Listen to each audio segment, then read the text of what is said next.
Hello tout le monde, aujourd'hui je vous retrouve pour une nouvelle vidéo qui sera une vidéo sur ce que le confinement m'a apporté, vu que là quand je filme ça va actuellement le 10 mai et elle va sortir le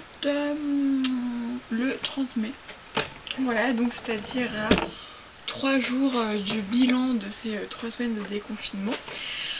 Donc, ou peut-être à 3 jours du reconfinement. Voilà. J'ai peur. Bon, on va essayer de rester positif. Voilà, logiquement le confinement est fini demain.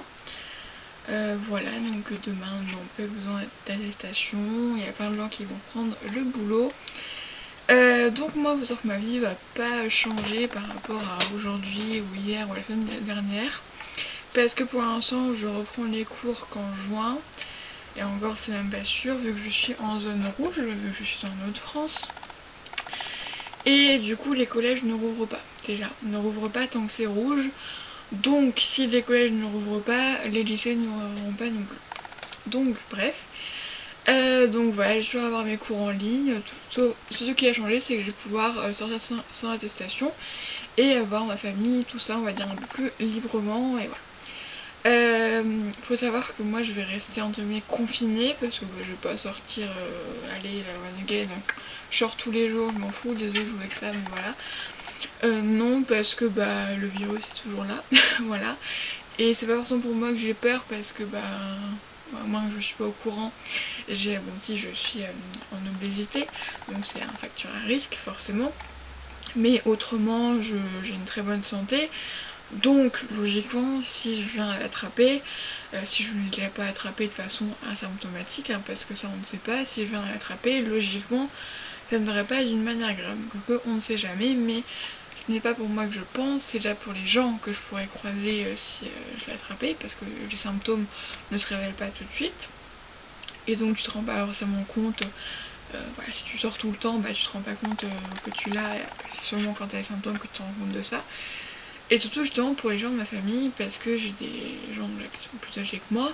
Là mes grands-parents, je pense pas que je vais les revoir de sitôt, même si j'aimerais forcément. Mais je me dis pour leur sécurité, il faut mieux que nous. Et voilà, j'ai des personnes de ma famille qui ont de l'hypertension, qui ont des problèmes en tout genre. Donc voilà, je ne pense pas qu'à moi et voilà. Donc faut savoir que, par exemple là quand je vais mercredi soir, j'ai un repas en famille où on sera 8. Voilà, un anniversaire. Et voilà, ce sera la première sortie normale, on va dire post-confinement. Mais bon, je ne sais pas si je verrai mes amis, dans quelles conditions, parce que pareil, ici, les restaurants sont fermés, c'est sûr. Mais en Haute-France, les parcs et les jardins, ça sont fermés. Donc voilà, et pareil, les uns chez les autres, voilà, je verse un petit peu con, parce que du coup, voilà, on sait pas, n'importe qui peut l'avoir. Donc c'est vrai que c'est assez compliqué et je pense qu'on va être pendant un grand moment à se méfier un peu de tout le monde, mais je pense que aussi faut apprendre à revivre en faisant attention. Bon, entendu, on fait attention, on fait pas non plus les concons, voilà, mais il faut apprendre à vivre avec ce foutu virus, faire attention, mais voilà, pas faire attention, adapter son mode de vie, voilà, ne pas sortir tous les jours, mais voilà.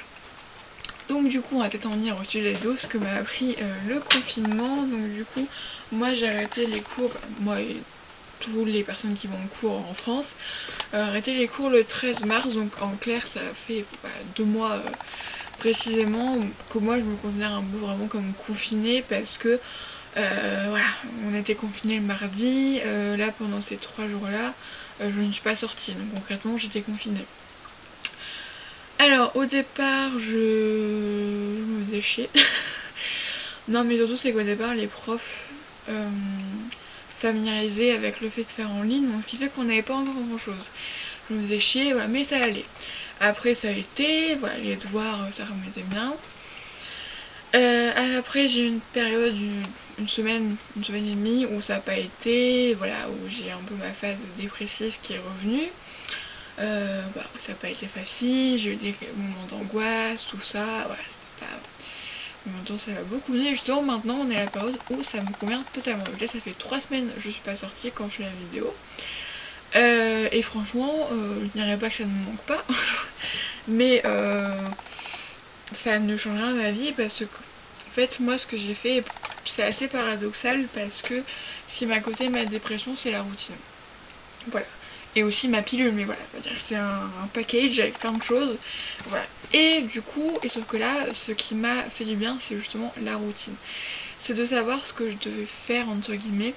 C'est-à-dire que, voilà, là maintenant, j'ai un peu adapté, et maintenant je fais des devoirs de 11h à midi et de 13h à 15h. Avant 11h, je vais prendre ma douche déjà. Je regarde Netflix, je vais sur mon téléphone, je joue à mes jeux, bref, je me détends. Après boulot, je mange devoir. Et après 4 heures, je regarde ma série, je regarde la télé, voilà. Et ce qui fait que les journées passent plus vite parce que quand t'as une routine, je trouve, en tout cas là, moi, ça m'a vraiment fait du bien. Et surtout, j'ai beaucoup de devoirs, beaucoup. Et surtout de plus en plus de classes virtuelles, donc ce qui fait que forcément pendant ces heures là je peux pas travailler sur autre chose, donc ce qui fait que voilà, vraiment là, bon, là j'ai mon planning. Bon, vous allez dire c'est pas encore grand chose, mais parce que c'est des choses qui prennent quand même pas mal de temps, et voilà, mais bon c'est comme ça. Le confinement m'a appris à prendre le temps, et surtout prendre le temps de me reposer. Parce que ça peut paraître un peu con, mais avant le confinement, je dirais que mes jours de repos étaient entre guillemets assez restreints, entre grosses guillemets, hein, parce que j'ai quand même dire 2 jours et demi, vu qu'à samedi, dimanche et mercredi après-midi, et ben je voulais les passer que à les rentabiliser et à travailler, à faire des choses, alors que rester devant Netflix toute la journée, et ben c'est totalement recevable. Voilà, le week-end on n'est pas obligé de faire des devoirs tout le week-end, on peut aussi se reposer, justement c'est le but. Et voilà, ça, par exemple là vendredi, j'avais ma nièce à garder. Et voilà, j'ai pas fait de devoirs. Et surtout, je suis pas allée sur mon portable de la journée. Et ça m'a fait beaucoup de bien. Voilà. Parce que je m'ennuyais pas aussi, j'étais occupée. Mais voilà. Et voilà, ça m'a appris à prendre soin de moi et me reposer. Voilà. Et surtout de lâcher prise. Voilà. De vivre au jour le jour. Et de ne pas se prendre la tête avec tout ça. Là, faut savoir que moi, je me tiens pas forcément trop au courant de ce qui se passe. Comme je l'ai montré dans le vlog, je regarde les vidéos d'Hugo Décrypte. Et c'est les seules infos, à part mes parents qui me parlent parce qu'ils regardent et qui me parlent de ce qu'ils ont vu. Non, c'est les seules infos que je vois parce que je regarde pas les infos, je regarde pas TF1, M6, la 2, je regarde pas des reportages sur ça, je suis pas H24 sur ça. Et voilà, ça m'a vraiment appris à lâcher prise et surtout, ça m'a permis, je pense, de me prendre une grande pause que j'avais vraiment besoin. Parce que j'ai vécu des mois assez difficiles, donc là, novembre-décembre, et janvier-février qui n'ont pas été faciles. À partir de mars en fait ça a été mieux. Mi-février, mars ça a été mieux. Mais j'ai vécu des mois pas faciles et je pense que mon corps a besoin d'une pause. Et ça permet de réfléchir sur beaucoup de choses et d'encore plus lâcher prise sur tout ce qui se passait. Et surtout ça m'a appris à positiver. Voilà. Et je me suis rendu compte que j'étais très forte. Voilà. Alors moi je suis pas personne qui aime se complimenter, mais je m'en suis vraiment rendu compte parce que clairement quand ils ont annoncé le confinement, on dit ça y est, tu vas partir en dépression, ça va être horrible. J'ai eu une semaine et demie où ça n'a pas été, et franchement le reste du temps ça a très bien été. J'ai très bien géré, je n'ai pas eu de source d'angoisse. C'est vrai que du coup forcément quand j'ai fait mon insomnie, et donc qui est une grande source d'angoisse pour moi, vous le savez maintenant. Le fait que j'ai pas été avec mes amis, que j'ai vu que mes parents, mais voilà, que j'ai pas eu mes amis pour me distraire entre guillemets, c'était très compliqué, mais j'ai réussi à me relever.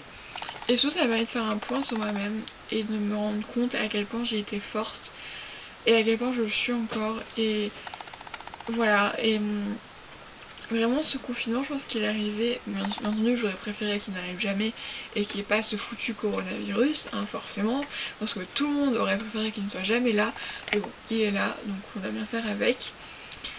Et ce confinement, je pense que c'est arrivé à pic, vraiment, parce que je me sens tellement mieux, encore mieux.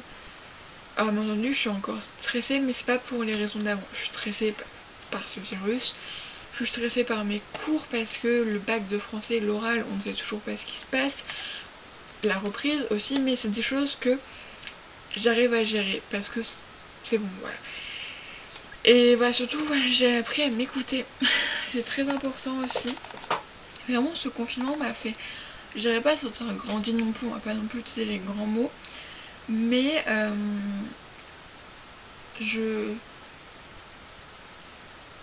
il m'a vraiment aidé. Et je pense que j'avais besoin de ce moment là pour me retrouver moi. Parce que j'ai été, donc comme je vous dis, vraiment novembre-décembre et même janvier, j'ai été à une période où je ne supportais pas d'être seule. Mais surtout novembre-décembre, je ne pouvais pas être seule. Vraiment pour moi être seule, surtout là quand j'étais vraiment en mode suicidaire, être seule pour moi c'était un peu la porte ouverte à bah, tu peux te tuer quoi. Alors que quand t'es avec quelqu'un, tu peux pas le faire, tu vois. Et voilà, je supportais pas d'être seule vraiment, alors que là, je passe la plupart de ma journée seule vu que je suis dans ma chambre. Et franchement, j'apprécie être seule en fait. Et ce que j'appréciais avant, j'appréciais être seule et je l'avais perdu à cause de ça. Parce que justement, je vivais des moments d'angoisse et j'étais seule et j'arrivais pas à les gérer. Et maintenant, je sais les gérer et surtout, je les accepte. Parce que, je pense que c'était un gros problème, c'est que je n'acceptais pas que je n'allais pas bien. Je n'acceptais pas que j'avais des angoisses. Je n'acceptais pas. Et c'était un gros problème, je pense, parce que maintenant que je les accepte, et ben mes angoisses, là, sont beaucoup moins présentes. Et surtout, je les comprends et je les accueille. Et bon, après, je dis pas que quand je vais reprendre les cours, ça sera pas. Voilà. Parce qu'il y aura plein de choses en même temps qui vont me faire très peur et je pense qu'on va tous aller dans la même merde. Voilà, parce que je pense que la nuit, juste avant, surtout si c'est en juin, je pense qu'on va tous être un petit peu stressés de comment ça va se passer. Un petit peu de, voilà, un sentiment d'insécurité. Mais je saurais l'accueillir parce que je me dirais que c'est un signal que mon corps m'envoie. Qu'il faut que je me protège, voilà. Et comme je vous dis, j'ai appris à écouter mon corps. Ça peut paraître con, mais non, pas du tout. Parce qu'il faut savoir l'écouter, il faut savoir que notre corps nous dit beaucoup de choses et que souvent on l'écoute pas. Quand on stresse, ça veut dire qu'on a peur et qu'il y a un sentiment d'insécurité. Et si vous êtes en stress dans une situation qui ne devrait pas être stressante, comme moi le sommeil, concrètement, logiquement, c'est pas stressant, hein, voilà, qu'on se le dise, et bien c'est qu'il y a un problème quelque part. Et si vous avez faim, et ben vous avez faim, vous mangez, c'est un signal de votre corps pour vous dire qu'il a besoin d'énergie.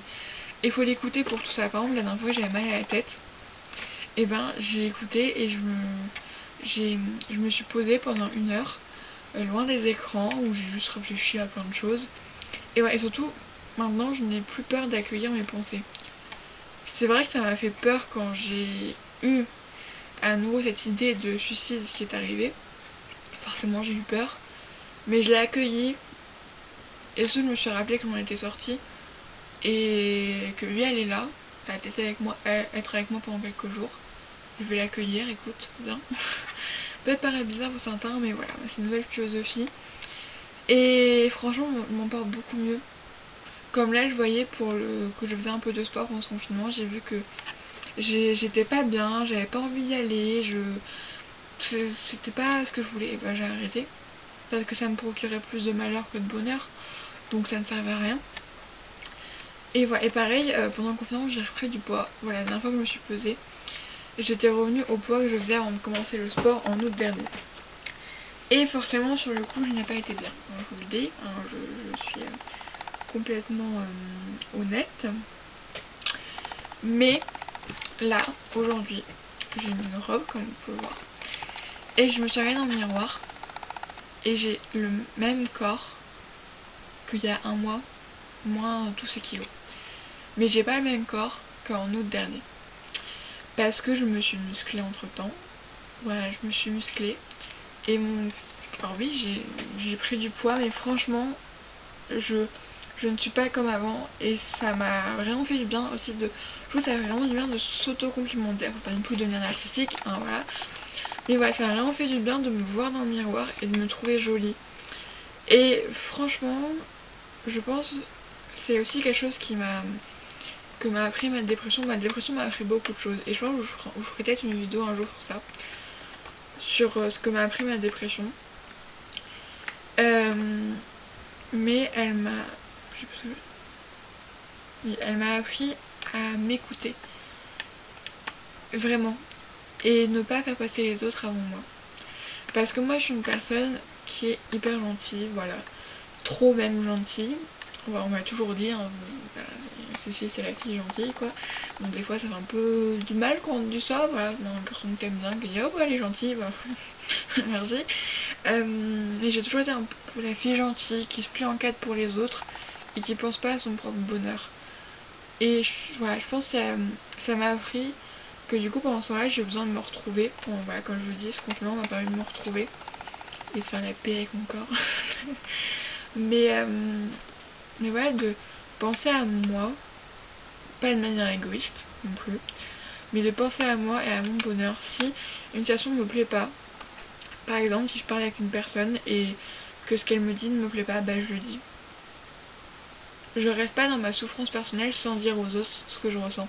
Et même si ça lui plaît pas, bah écoute, je m'en fous. De toute façon, les personnes qui se vexent parce que tu leur dis quelque chose qui leur plaît pas, quand Blaise dit bah là tu m'as blessé, qui dit ouais mais non mais sérieusement t'es blessé par ça, et bah moi tu pars quoi.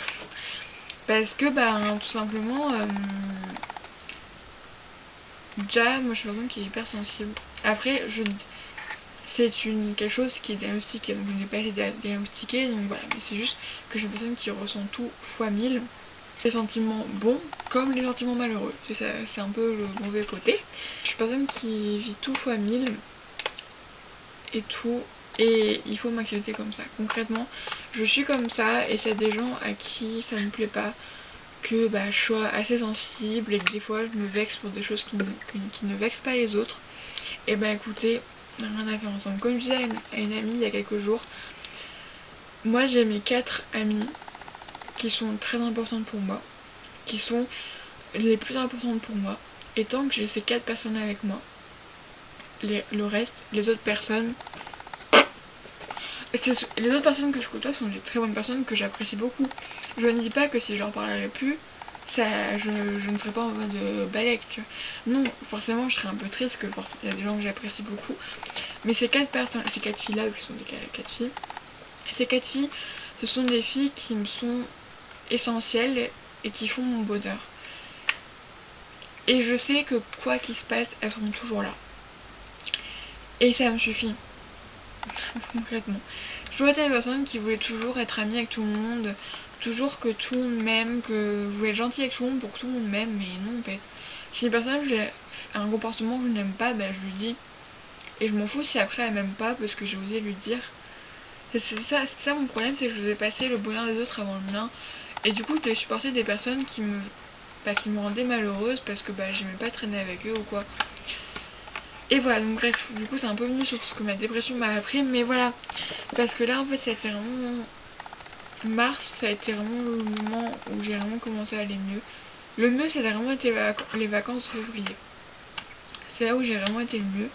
J'ai commencé vraiment à aller mieux. Et du coup, voilà, vraiment le confinement est un peu la période post-dépression. Et ce qui fait que ça aurait pu être désastreux, et au final c'était une très bonne aventure. Alors bien entendu, je dis pas que si on est confiné en juin, juillet, août, je ne serais pas en mode ouh trop bien, non absolument pas. Je pense que là par contre ça n'irait pas. J'ai mon anniversaire déjà. Bon après ça c'est pas... Mais voilà, c'est un petit truc, mais voilà, en confinement c'est pas ouf quoi, ton anniversaire. Et puis l'été, parce que comme je me disais en début d'année, j'ai qu'une hâte c'est de partir en vacances, parce qu'on a réservé cet été avec mes parents. Et du coup peut-être que ça sera pas possible. Et vraiment cette année 2020 m'a donné un très grand défi. Voilà, vraiment même avec ma mère on en parlait. Cette année ça a vraiment été une année, c'est pas encore fini, hein, c'est loin d'être fini, mais ça a vraiment été une année assez lourde à porter quoi. Mais cette année m'a rendue beaucoup plus forte, et c'est pour ça que quand je parle année, c'est parce que pour moi en fait j'ai eu 2 années en une, parce que j'ai un moment où j'étais au fond du trou, j'étais pas bien. Et puis maintenant où tout va mieux et je retrouve le sourire et je rigole de tout, je me prends plus la tête et ça fait vraiment du bien. Vraiment, ce confinement est arrivé à point nommé et je ne veux pas que ça recommence forcément. Je ne veux pas, mais voilà. Ces 2 mois sont passés très rapidement et en même temps très lentement. C'est très bizarre, mais c'est quand même passé assez rapidement. Et bref, du coup, j'espère que tout va bien de l'autre côté, que le déconfinement s'est bien passé et que pour moi aussi, j'espère vraiment que ça s'est bien passé. J'espère pour moi qu'on aura des nouvelles par rapport au lycée. De toute façon, en fin d'année, donc début juillet, du coup, je pense que je ferai deux bilans. Un bilan général sur l'année de première où je n'irai pas trop sur le confinement, les cours en ligne, tout ça.